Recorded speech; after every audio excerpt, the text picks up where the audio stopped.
Bonjour et bienvenue au cours numéro 7 du module Droit de la construction, intitulé Les acteurs dans le domaine de la construction, les autres acteurs. Rappel sur le maître d'ouvrage et maître d'œuvre, les deux précédents cours. Alors, maître d'ouvrage MOA, c'est celui pour qui l'ouvrage est construit, où les prestations d'études et de travaux sont faites. MOE, ou maître de l'œuvre, c'est celui qui conçoit l'ouvrage et veille à ce qu'il soit construit selon les plans et peut suivre les travaux. Donc on a vu que le maître d'œuvre pouvait s'arrêter juste à la conception, pouvait faire la conception et la conduction des travaux, ou qui pouvait faire parfois juste la conduction des travaux et qu'on avait quelqu'un d'autre qui faisait la conception. On va faire un petit résumé. Maître d'ouvrage, c'est la personne qui fait faire, il ne fait rien. Et le maître d'œuvre, c'est la personne qui conçoit la solution et suit la construction. Ça, c'est de manière générale. Alors, un acteur qu'on n'a pas vu, c'est le contrôleur technique. Contrôleur technique, c'est une personne physico-morale. Bon, ça, c'est une définition générale. On ne s'attache pas à un contrôleur technique particulier, c'est vraiment une définition générale. Personne physico-morale à laquelle est confié le contrôle de la conception des ouvrages.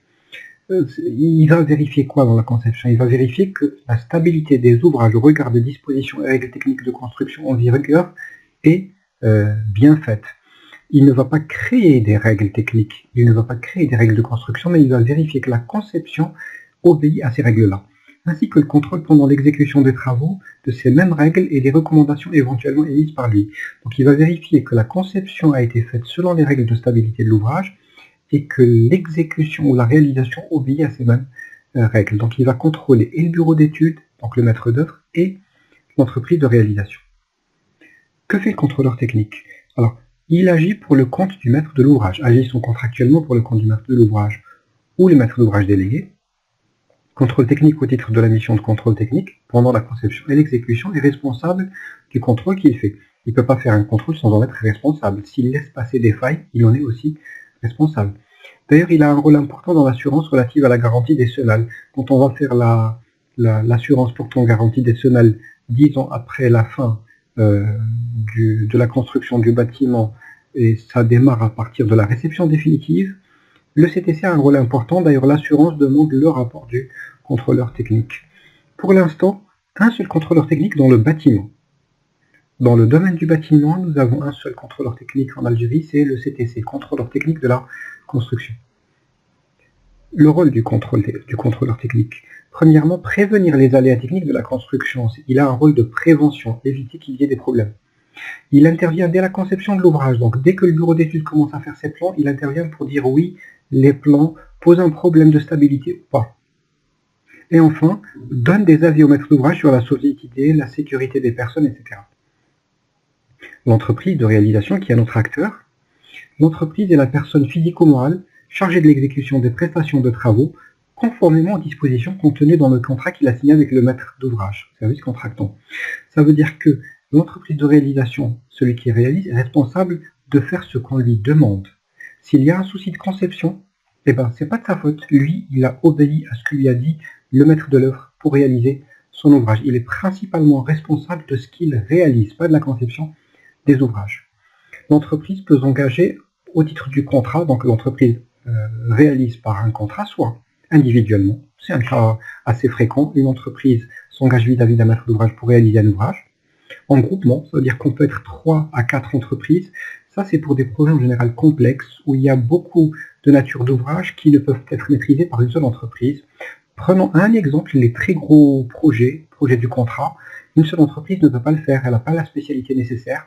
Donc vous avez une entreprise, par exemple, dans le métro qui va creuser le tunnel, une entreprise qui pose le rail, une entreprise qui fait de la signalétique, etc. Et enfin, en tant que sous-traitant, on peut être engagé en tant que sous-traitant d'une entreprise et pas en tant qu'entreprise qui va directement avec un maître d'ouvrage. Alors, que fait l'entreprise de réalisation? Chargée contractuellement de l'exécution des travaux seule ou en groupement, l'entreprise de réalisation est responsable de la bonne exécution, en termes de qualité et quantité des ouvrages, et d'éléments, d'équipements indissociables qui les constituent. Par exemple, si je réalise une usine avec un système de grue intégré, et je réalise le tout, et ben je suis responsable des équipements et de l'ouvrage. Sa responsabilité s'étend aux travaux exécutés par elle-même ou par ses sous-traitants. L'entreprise est aussi responsable des travaux faits par les sous-traitants, au même titre que le maître de l'œuvre aux vices provenant du sol. S'il y a un souci au niveau du sol et que je ne réagis pas, et ben j'en suis responsable comme le bureau d'études, comme les autres acteurs. Obligation de l'entreprise de réalisation. Pour travailler avec des maîtres d'ouvrage publics, ça c'est un cas en Algérie lorsqu'on travaille avec des maîtres d'ouvrage publics, les institutions, administrations et entreprises publiques, l'entreprise de réalisation doit être en possession d'un certificat de qualification et de classification en cours de validité. Ça veut dire qu'on doit avoir un certificat qui prouve qu'on est qualifié dans le domaine dans lequel on intervient et qu'on a une catégorie particulière qui correspond à la catégorie recherchée par l'État. L'entreprise de réalisation n'est pas juste responsable de la qualité des ouvrages, mais a l'obligation d'avoir un encadrement de qualité. Ça veut dire je dois avoir un ingénieur, je dois avoir des gens qui ont un certain niveau de compétences, qui vont encadrer les travaux et de prendre les mesures nécessaires pour la sécurité du chantier. Je ne suis pas juste responsable de l'ouvrage, je suis aussi responsable de la sécurité des gens qui sont dans le chantier. Sous-traitance en réalisation. Alors j'ai un maître d'ouvrage, c'est quoi un sous-traitant? Qui a un contrat, un marché public ou un contrat d'entreprise, ça peut être public ou privé, avec un entrepreneur principal, et cet entrepreneur principal va sous-traiter avec un contrat d'entreprise avec un sous-traitant. Alors, responsabilité de la sous-traitance en réalisation. Le sous-traitant est responsable des travaux qu'il fait vis-à-vis de qui? Vis-à-vis de l'entreprise de réalisation avec laquelle il a un contrat. Et l'entrepreneur principal, celui qui a sous-traité, est responsable des travaux de ses sous-traitants vis-à-vis du maître de l'ouvrage. D'ailleurs, ça paraît assez logique. Si moi, je suis engagé vis-à-vis d'un maître de l'ouvrage et que je ramène un sous-traitant qui fait mal son travail et qui part, ça ne veut pas dire que je vais dire c'est pas de ma faute, c'est la faute du sous-traitant. Je vais dire moi j'assume, c'est moi qui l'ai ramené, c'est moi qui assume la fin des travaux. Il doit toujours y avoir une acceptation du sous-traitant par le maître de l'ouvrage. La sous-traitance ne se fait pas en noir.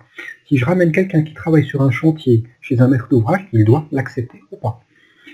Alors, principe des relations entre les différents acteurs. Comment ça marche? Alors j'ai le maître d'ouvrage qui est l'acteur principal. Il peut soit se faire assistance à maîtrise d'ouvrage, soit une maîtrise d'ouvrage déléguée. Puis c'est lui le principal signataire des contrats. Il signe avec tout le monde.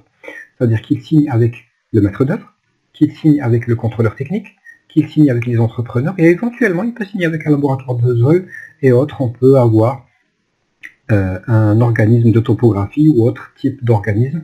Le maître d'ouvrage, c'est celui qui va signer avec tout ce beau monde-là, parce que tous ces gens-là qui sont sur la droite sont responsables vis-à-vis du maître de l'ouvrage. C'est pour lui qu'ils font les travaux et les prestations. Alors, quel type de relations ils ont entre eux? Alors, on va essayer de voir maintenant les relations. Le maître de l'ouvrage ou maître de l'ouvrage délégué noue des relations contractuelles avec l'ensemble des acteurs. Tout le monde signe avec lui par contrat.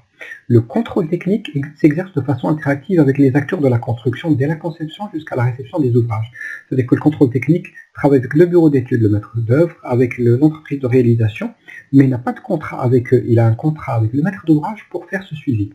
À ce titre, le contrôleur technique noue une relation indirecte, donc sans contrat, avec le maître de l'œuvre, concepteur ou concepteur-conducteur, lors du contrôle de la conception, ou avec le ou les entreprises lors de la réalisation. Le maître de l'œuvre, concepteur-conducteur ou conducteur, noue une relation indirecte, ça veut dire sans avoir de contrat, mais avec le maître d'ouvrage, et il va vérifier le travail avec l'entreprise pendant la surveillance de l'exécution des ouvrages. Donc il y a des relations directes qui sont formalisées par des contrats et des relations indirectes de travail entre tout ce beau monde-là. Voilà, on a vu un peu les relations entre les différents acteurs, ce qui clôt ce cours sur les acteurs du domaine de la construction.